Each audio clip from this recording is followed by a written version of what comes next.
Yeah, so she's got,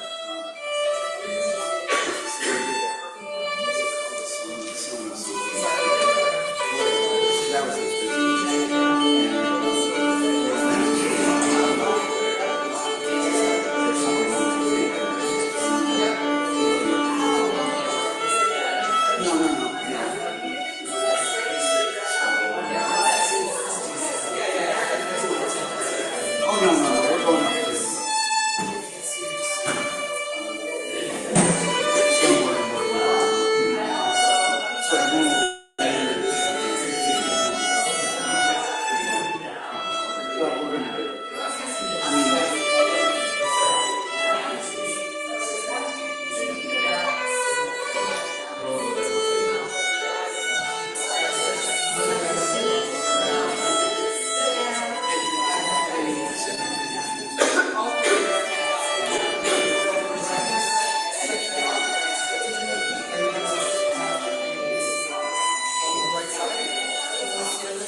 Good morning, everyone. Good morning. My name is Dan Vallone, and I'm the chair of the Stewardship Committee. And I stand before you in the jacket I wore at O'Stars in my wedding. So I only wear this jacket for special occasions, and today is one of those occasions. It is the last Sunday of our pledge campaign, and we have a total pledge of $165,364. Woohoo! So there's a lot of ways to break that down, and we still have more pledges to come in. We're 95% of our way to our $175,000 goal. So 95% is incredible. It's still possible we'll reach the goal. I think it's pretty likely we're going to reach our goal. And to my knowledge, we've never reached our goal. Once we reached the goal, was that with the matching fund, or? I don't think we've ever reached the goal. And I don't think we've, so right now we're higher than last year's goal. And I think it's likely this year's goal was $10,000 more than last year, and I think we're going to reach this year's goal. So anyway, because of that, you get to see the jacket.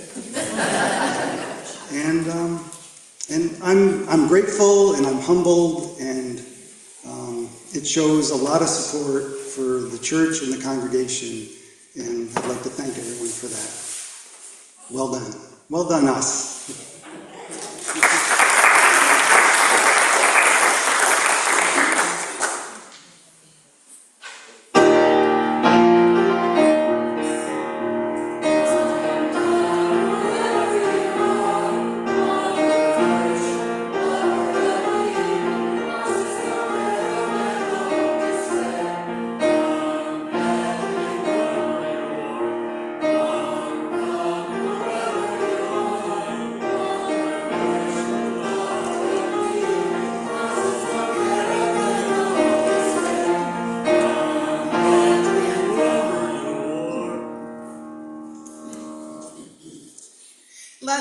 enter into worship with words by Reverend Michelle Collins.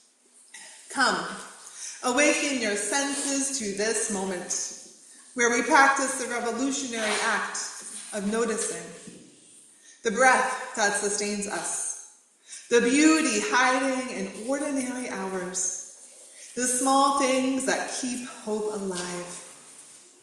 Come, let us train our attention on that which leads us home. Come, let us worship together.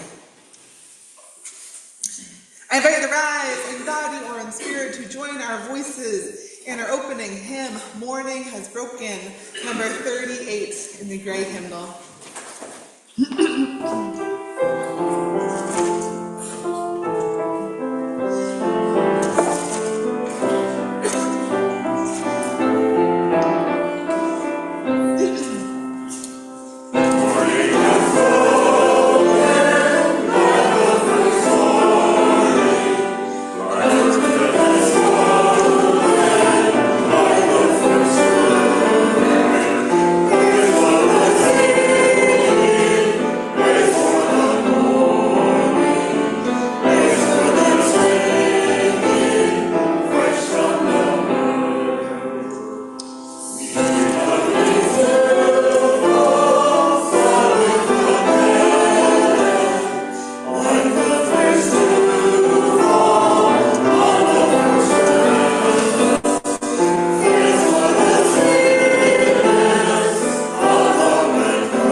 Please remain standing as Lynn Schaefer lights our chalice.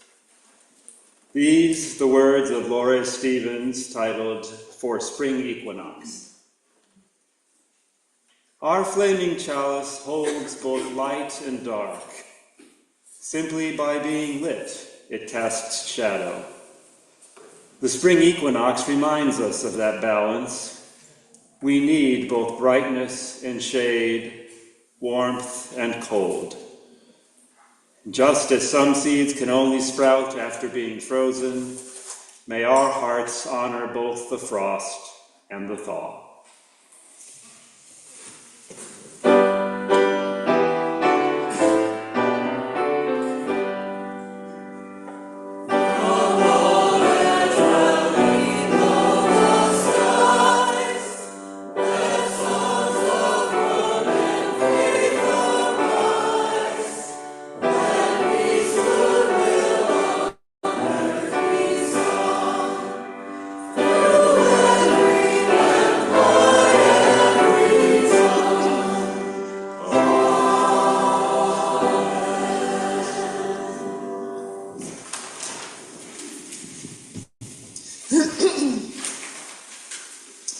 I invite you to gather around as we hear a special tale called Bud Finds Her Gift by Robin Wall Kimmerer, illustrated by Naoku Stoop.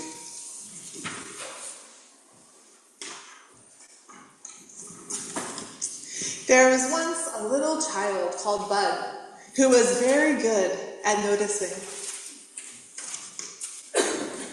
She noticed the shape of clouds, the smell of cookies baking, and even where Daddy had left his keys. And she noticed that everyone always had something important to do. Everyone but her. So she went to talk to Nokomis. Everyone is doing big, important things, Bud told her grandmother. I want to do something big and important too. Nokomis nodded. Come with me tomorrow morning, and we will do something very important indeed. Bud's heart soared. Soon she would do a big thing. But what could it be? At sunrise, Nokomis and Bud walked uphill to stand beside a tall tree. Raising her arms in the new light, Nokomis said, "Good morning, morning. Thank you for the gift of this day. Thank you, birds and trees and dew and flowers. Thank you for all the gifts we are given." Bud watched and waited. Then she asked, "Will we do the important thing soon?" Nokomis laughed. This is the important thing. Taking time for noticing and saying thank you for the gifts of the earth. "Gifts," said Bud. "I don't see bags or boxes." "These gifts don't come in bags and boxes. They come from the earth. Look here." Nokomis showed Bud a strawberry. It was the sweetest thing Bud had ever tasted. "Is this one of the gifts, Nokomis?" "You are very good at noticing, my little Bud," Nokomis replied. "Now notice more. Notice with your eyes and ears and fingertips and listen with your heart. Try it tomorrow and see what happens." The next morning, as Bud stood by the same tall tree, noticing as hard as she could, noticing with her eyes, she saw the colors of the sky. Noticing with her toes, she felt the dewy grass. Noticing with her ears, she heard a beautiful bird song.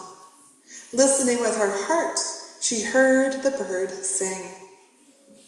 Everyone, from the day of their birth, was given a gift to share with the earth. I was given the gift of this song, so I share it with you all morning long. The music drifted from the treetop did feel like a gift. "Thank you, Robin," Bud said. Bud watched the robin pick at a bit of moss and carry it to a branch. Noticing with her eyes, she saw the moss growing shiny and green. Noticing with her fingers, she found it was soft like cloth. Listening with her heart, she heard the moss chant, "Everyone from the day of their birth was given a gift to share with the earth. Being soft and green is what I do best, so I share with the birds to make a warm nest." "You give gifts to birds," Bud said, "and we get to hear all their songs. Thank you, boss." Now Robin was eating strawberries. Everyone likes strawberries, Bud thought. Then Robin pooped on the soil. A little pile of poop made Bud laugh, but she noticed it was full of strawberry seeds. Seeds Robin had just planted. Listening through her laughter, she heard the little poop trill. Everyone, from the moment of birth, is given a gift to share with the earth. Even bird poop is a gift for the berries, for the special delivery of the seeds that it carries. "Thank you," she said, then giggled. Bud kept noticing. She noticed the soil holding the seeds, and seeds growing up to make leaves. She noticed caterpillars eating the leaves, butterflies pollinating flowers, flowers becoming berries, and mushrooms turning everything back to soil. Everyone played a part, giving gifts to one another all the time, each gift leading to the next. The more Bud noticed, the more thankful she became. Saying thank you for these gifts was very important indeed. But was it enough? "Did you find gifts?" Nokomis asked. "I saw birds and moths and butterflies," Bud said. "They each had a gift to share. Even bird who planted seeds." I wanted to be a part of it too, and give the gift as well, but I can't make nests or leaves or berries. "Nokomis, what is my gift?" Nokomis hugged her. "Don't think of the things you can't do. Notice instead what you can do. Those are your gifts, my dear." Bud thought about Nokomis's words. She began to notice herself, noticed her arms and her legs. She noticed her voice.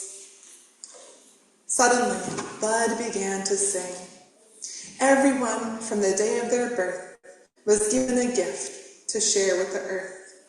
She picked up her shovel. I was given the gift of hands and knees, so I'll share them with all, planting more trees. Bud kept singing, I was given the gift of my words, to remind us to care for the seeds and the birds. I was given the gift of my art, and I share it with you, so they'll all do her part. I was given the gift of seeing, so I share it with people to watch out for all beings. Bud called Nokomis. I found my big important thing to do. I have gifts to give too. Well done, my little bud, Nokomis said. Now listen again with your heart. What do you hear? Bud listened. It was as if everyone, including Robin, the moss, and even the little poop, was singing. Everyone, from the day of their birth, was given a gift to share with the earth. You will know that your gift is home, that your gift is true. When you bear the earth, be thankful. When you hear the earth, be thankful for you. Thanks for listening.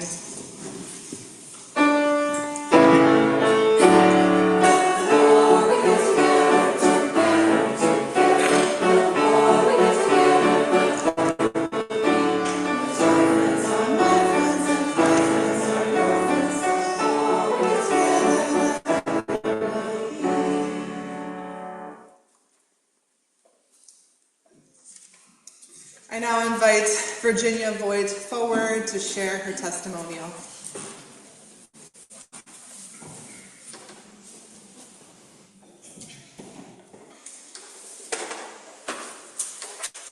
I happened to be looking at my Channing folder in my file cabinet, and that's where I keep things that are special, that articles way back when that were written about Channing, photographs that contained my kids, and I happened upon my daughter's testimonial that she did in 2008 when she was 12. She just turned 30 yesterday. She wrote, "To me, Channing is a place where I can just come, relax, and really think about my life and how it's been going. The things that Channing gives to me are fun, snacks, and a great middle school class where I can learn about Unitarian as well as Islam, Judaism, and Christianity. One of the things that I like about Channing is that everyone is very nice and welcoming. Another thing that I especially like is that one time in Sunday school, we were doing a group activity, and Miss Chris came up to me and asked if I was all right, because she thought I was a little sad that morning. After class, I thought about what she said, and I was really interested that she was so concerned about me. The great thing about this church is that if any other adult was in Miss Chris's shoes, then they would do the same thing.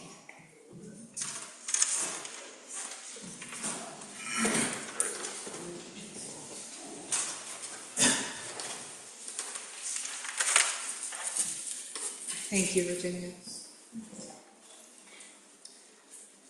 Please remain seated for our prayer hymn, Spring Has Now Unwrapped the Flowers, number 63 in the Gray Hymnal.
in loving embrace our beloved Ron and Rosemary. A month ago, their cherished friend Anne suffered a stroke. We join in prayer that Anne may continue to make progress on her healing journey, that she will fully recover and that she may know peace. We hold in the light all of those who love Anne, that they know solace as her condition continues to improve. Spirit of love and life, source of all that is. In this poignant moment, we find ourselves immersed in a broken world, a world marked by violence, destruction, and war, inundated with a pervasive sense of ugliness. May we hold in love all who are affected. May those facing violence know peace. May those who mourn and grieve be met with solace. And may every blessed being know what it is to be safe. In the trials and tenderness of love, we come to know our own finitude. We remember that we are but guests in this fleeting life, our days brief and precious. And yet in this moment, may we awaken to the beauty that is always present. In times such as these, may we remember that we also live in a beautiful world, one that sustains us with wonder, inspiration, hope, and perseverance, a beauty both seen and unseen, tangible and deeply felt, in plunging canyons and towering redwoods, in simple acts of kindness and goodness, in art that touches the soul. As we leave this space made holy by our presence, may hope find us in moments of despair, may unity surface in times of division, and may love guide us in all that we do. May it be so, and amen.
I light a candle for the joys and concerns of those beloveds joining us virtually. And I light a candle for all else that we hold in our hearts and our minds this morning. If your heart is hurting, know that your community is here to help, as am I. Please reach out with any needs.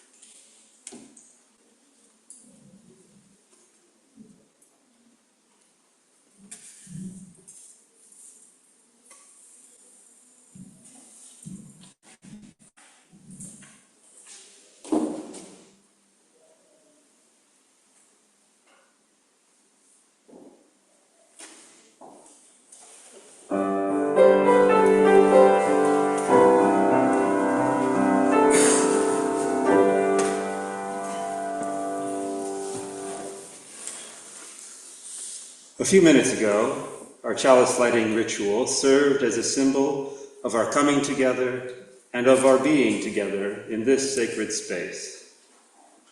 Now, the ritual of the offering reminds us of the great power that we have when we share with one another.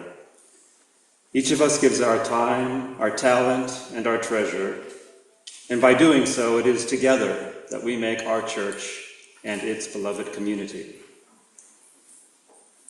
For those of you watching the service online, you may contribute to a virtual offering plate using the donate button on our website or by mailing a check to the church office. I invite the ushers forward to receive the offering.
For all that you give and all that you do for our church and its wider concerns, we give thanks.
These the words of Joyce Rupp.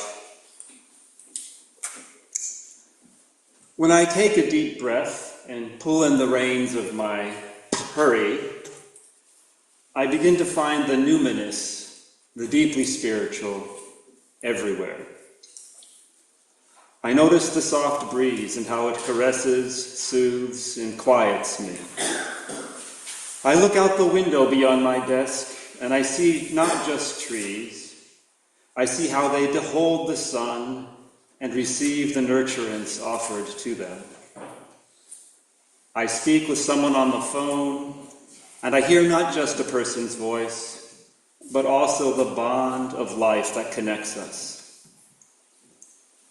This awareness is essential because my experience of the cosmic dance depends on whether my senses are alert and whether my heart is attuned to looking beyond what is visible. If I rely only on the rational, I will miss a good portion of the cosmic dance. If I fail to be still and to explore the far regions of mysteries, the dance will remain aloof from my inner eye.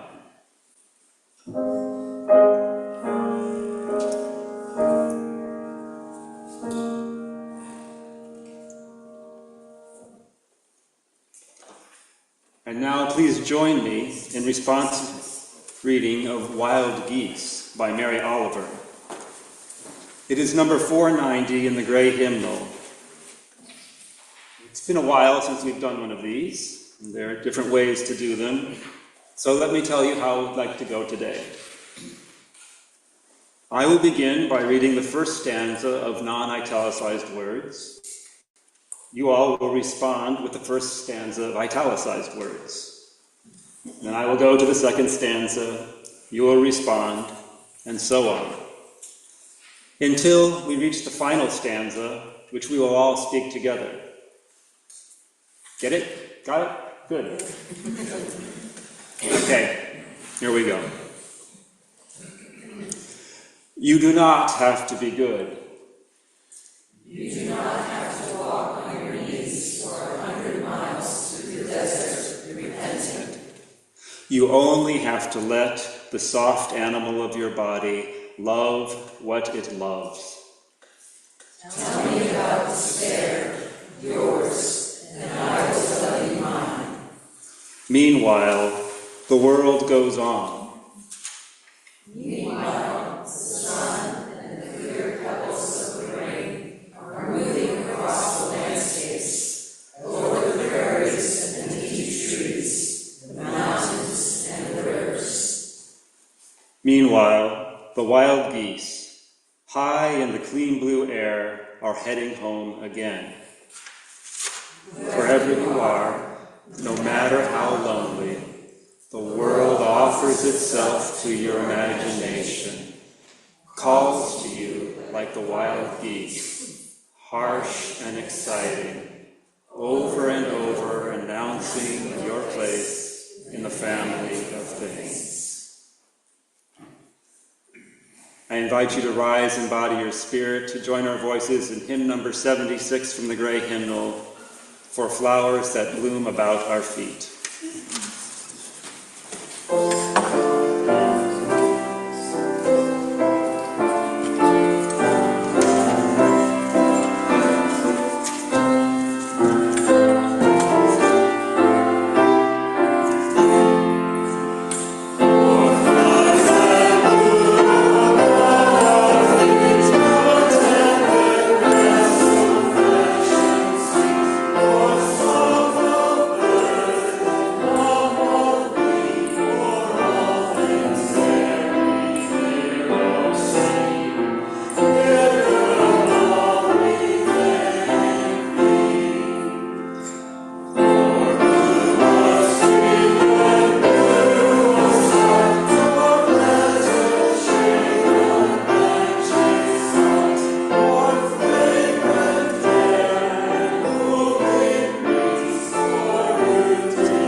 A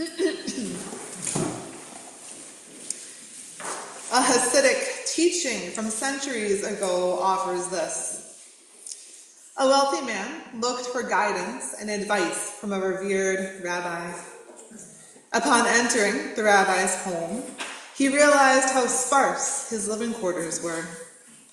There was simply a humble place to eat and a scattering of books. Rabbi, offered the wealthy man, where is your furniture? The wise rabbi responded, where is yours?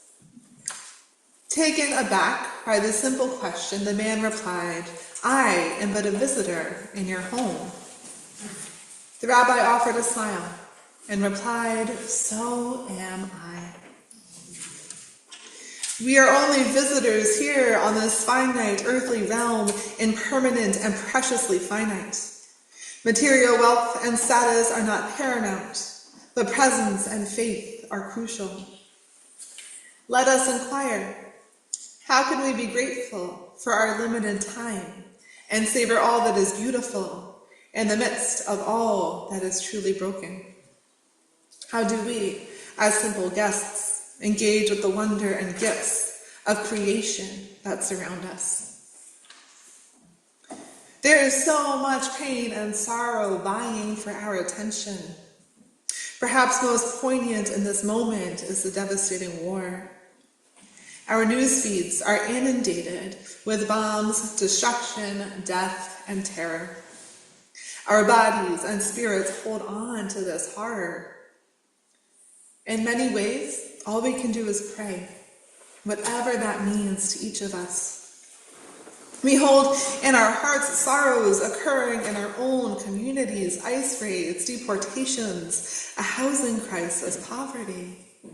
We have familial hardships of anger, impatience, or grief. So much of this is well beyond our control, but we have agency in how we respond. We do not and cannot ignore nor show disregard for the world around us, whether abroad or at home.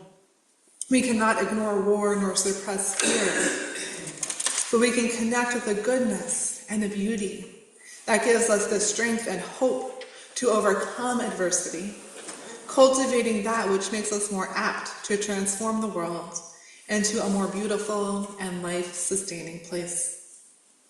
Think of the ugliness of the world contrasted with beauty. It is an acknowledgement of finitude and an awareness of beauty woven together that create a life of purpose, meaning, and wisdom. Impermanence makes wonderment all the more urgent. Today, in response to the ills of our world, we focus on the simple beauty of this world in which we reside, that which is both significant and seemingly insignificant. No matter how broken and fragmented, there is inherent beauty that will never abandon us, that which serves to give purpose and meaning. I want to offer a juxtaposition. When we focus on division, we lose sight of the interdependent web that binds us together in blessed unity. When we focus on anger, we no longer hear the whisper of that still small voice within. We cannot let power overcome the gifts of love. We cannot let fear overpower beauty, nor despair reside as more powerful than hope.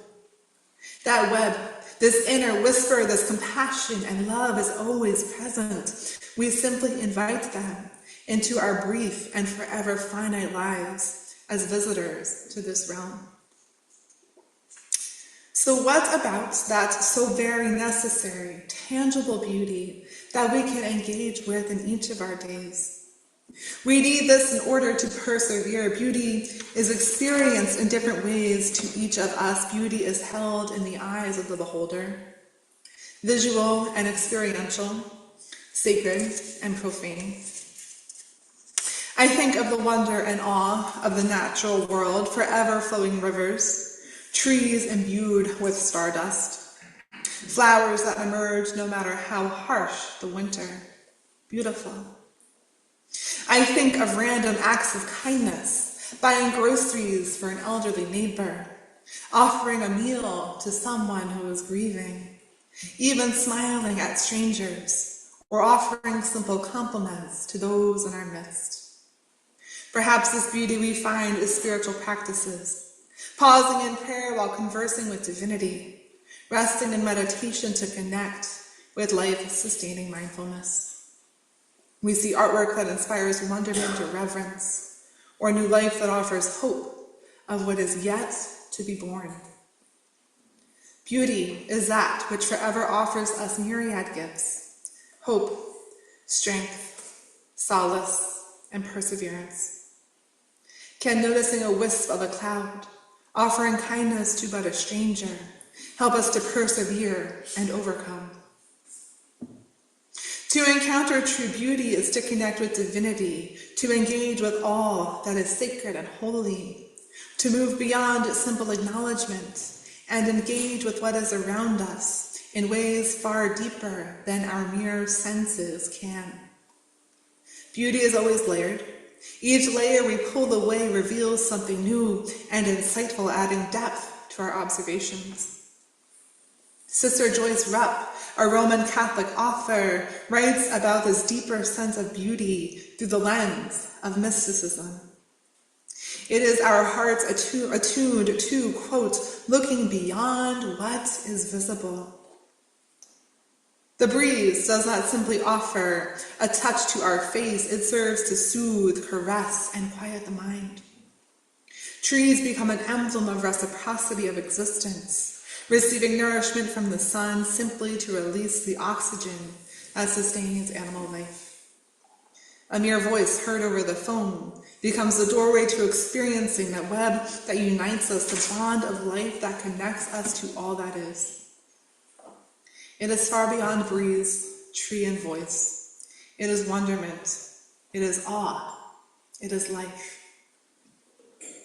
Rabindranath Tagore, winner of the Nobel Peace Prize in Literature, embodied the philosophy that beauty is simply reality seen with the eyes of love. So let us explore some dichotomies I reflected upon at a recent retreat. This past week, I immersed myself in a silent Buddhist meditation retreat. I took detailed notes and wrote down 3 words in my notebook repeatedly: curiosity, kindness, and gratitude. How are these Buddhist teachings applicable? We will pair this with Tagore's understanding of beauty.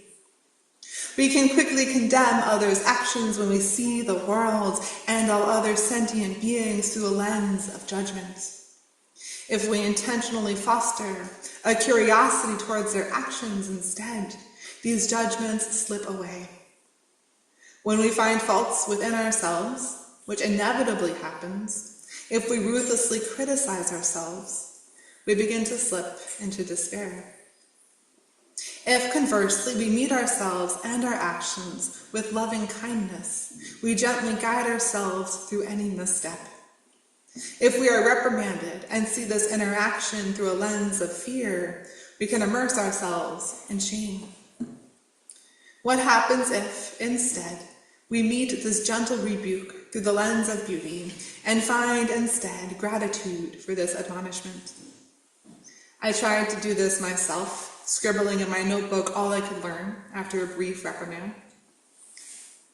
Instead of interacting with our short and fleeting lives with detrimental judgment, criticism, and shame, we find curiosity, kindness, and gratitude, which are so very beautiful. We meet the world through the lens of love. We foster a world of beauty. One of my favorite books is Alice Walker's The Color Purple.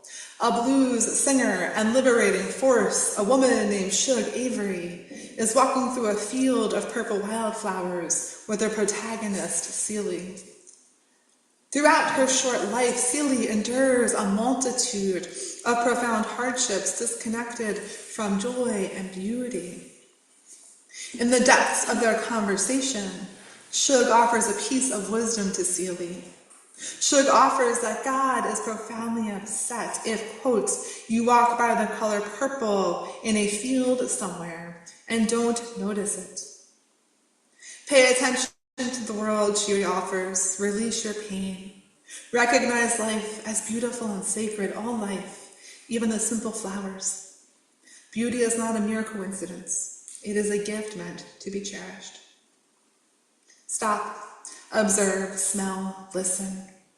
In relation to the sentiments of this book, it is not simply the natural world that we are called to admire. It is all the beauty we touched upon earlier. Kindness, art, new life, all gifts from the divine offered to elicit wonder and joy. To ignore beauty is to ignore the sacredness of all creation. All beauty is finite. We are finite.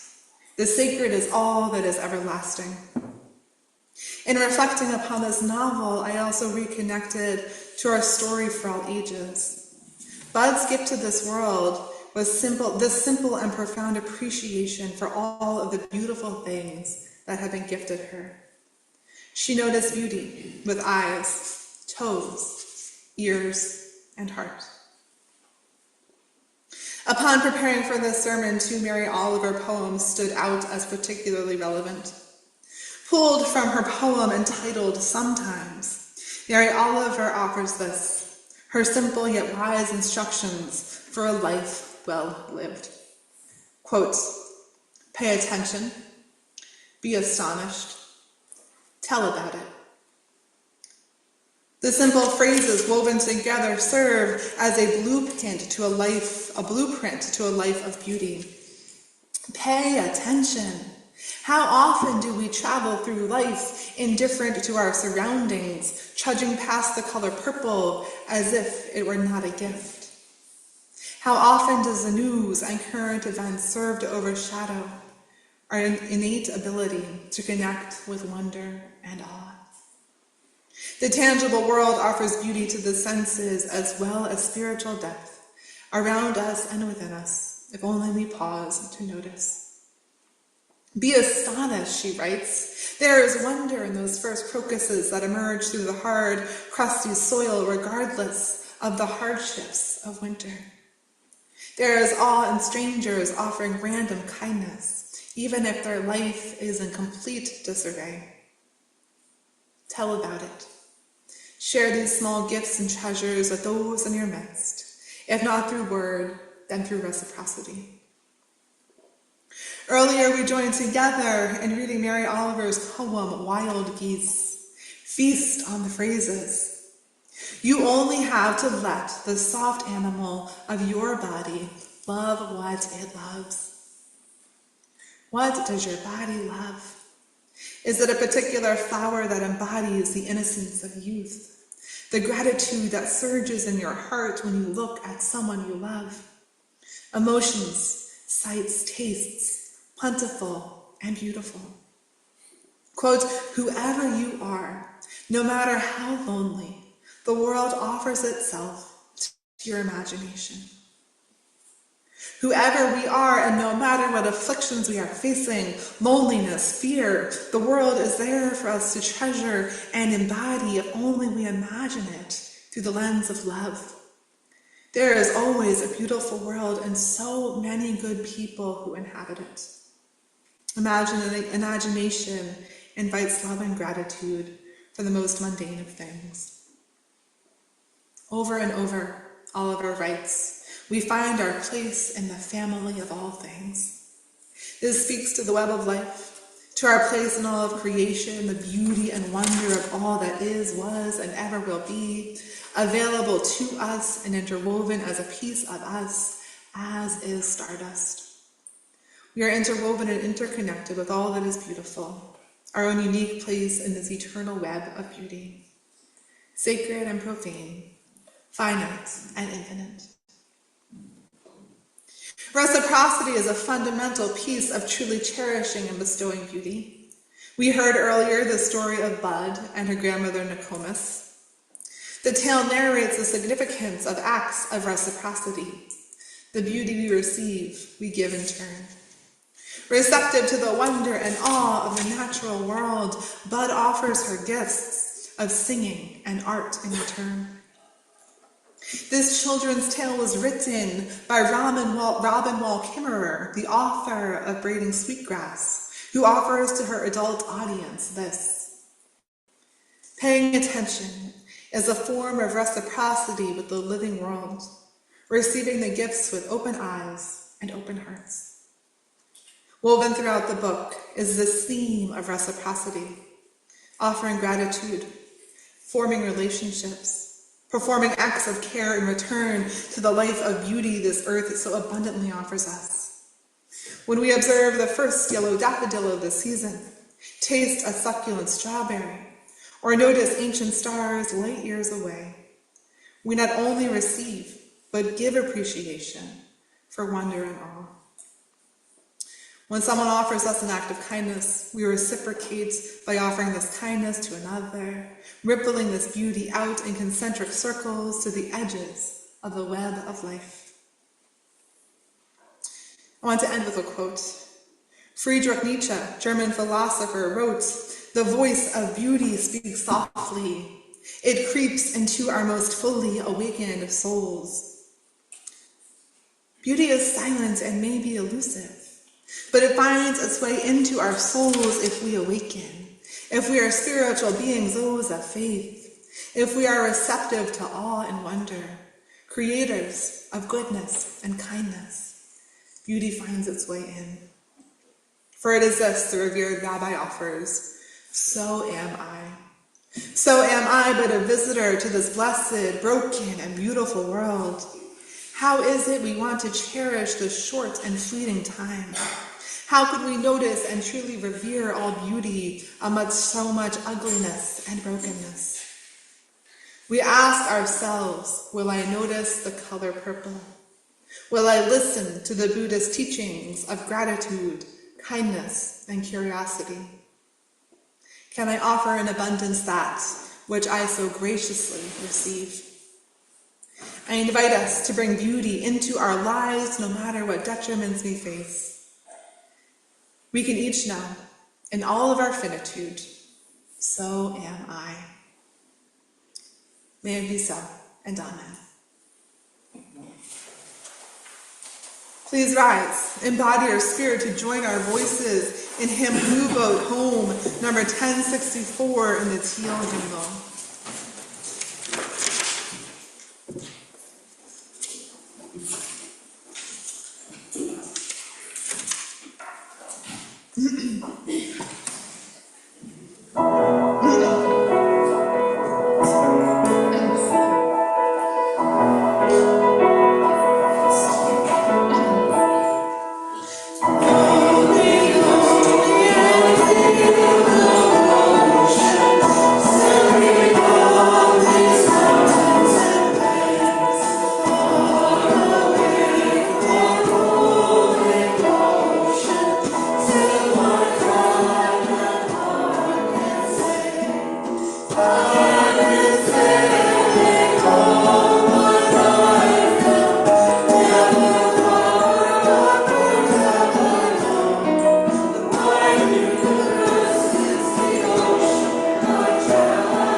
made sacred by our presence and rejoin this so very beautiful and so very broken world as we are confronted by the violence around us. May we embrace our own finitude and as such be inspired to connect with the abundant beauty that calls us beyond the ugliness in our midst. May we notice the flowers, the quiet acts of kindness and generosity, all that is visible, all that is unseen, the tangible and the holy. Go in peace, and amen.